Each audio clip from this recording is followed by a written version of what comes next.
রংপুরের বদরগঞ্জের রাধানগরের মানসিংহপুরের কৃতি সন্তান ডাক্তার আলহাজ মোহাম্মদ মাহিবুল ইসলাম রাধানগরকে সারা দেশে প্রস্ফুটিত করেছেন।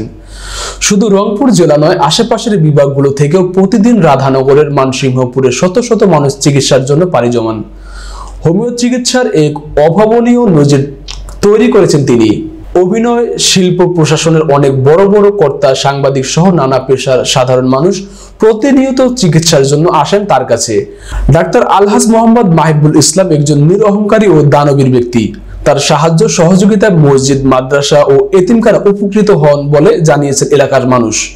তিনি চর্ম, কিডনি, আলসার, ক্যান্সার সহ বিভিন্ন জটিল ও কঠিন রোগের চিকিৎসা দিয়ে থাকেন। ডাক্তারের বাড়ি যাবেন? আপনারা যাচ্ছেন কোথায়? কোন ডাক্তারের বাড়ি? মহবুল ডাক্তারের বাড়ি। আপনারা কোথা থেকে এসেছেন? সাগাটা থেকে। সাগাটা থানা কোন কোন জেলা? গাইবান্ধা জেলা। কই যাচ্ছেন? ডাক্তারের বাড়ি।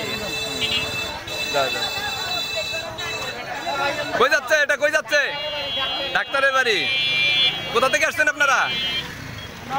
নলডাঙ্গা। কোথা থেকে আসছেন আপনারা? গাইবান্ধা থেকে আসছেন। যাচ্ছেন কোথায়? ডাক্তারের বাড়ি যাচ্ছেন? ডাক্তারের বাড়ি। ডাক্তারের বাড়ি যাবেন? কোন ডাক্তারের বাড়ি?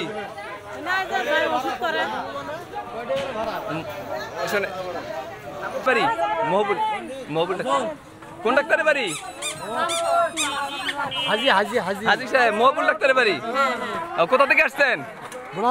বোনারপাড়া। আপনারা ডাক্তারের বাড়ি যাচ্ছেন? কোন ডাক্তার? হাজি ডাক্তার, হাজি সাহেব, মহবুল ডাক্তার। কোথা থেকে আসছেন আপনারা? গাইবান্ধা থেকে আসছেন। ও, কতদিন থেকে আসেন এখানে? আজকে আসছেন। কোন ডাক্তার? কোন ডাক্তার? মহবুল ডাক্তার। কোন ডাক্তার? মহিবুল ইসলাম। কোথা থেকে আসছেন ভাই? গাইবান্ধা থেকে। আচ্ছা, ঠিক আছে। ডাক্তার বাড়ি এগুলো? ডাক্তার বাড়ি। ডাক্তার বাড়ি আমার ছবি নিয়ে নেন। ডাক্তার বাড়ি। আচ্ছা, আপনিও ডাক্তার বাড়ি? ভাই কোথা থেকে আসছেন? বোনারপাড়া। ঠিক আছে। চাচি, আপনার নাম কি? বাড়ি কোথায়? কি অসুখ? টিউমার গলায়। এখন কেমন? হ্যাঁ। ও, আরোগ্য হয়েছে, তাহলে উপকার পাচ্ছেন কি না? আপনার নাম কি? বাড়ি কোথায়?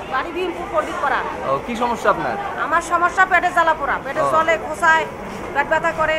কতদিন থেকে চিকিৎসা করছেন এখানে? এখানে আমরা 5-10 বছর হাতে চিকিৎসা করি। ও, 10 বছর থেকে? হ্যাঁ, মাসে প্রতি মাসে আসি। যখন সমস্যা হয় তখন আসেন না? আবার যখন সমস্যা হয় তখন হয়েছিল, প্রথমে হাত পা ঘা হয়ে গেছিল, খুশি পড়ছিল। ওখানে মেডিকেলে ভর্তি হওয়ার বলছিল, ইনজেকশন দেওয়া লাগবে, মেডিকেলে ভর্তি হয়ে থাকা লাগবে।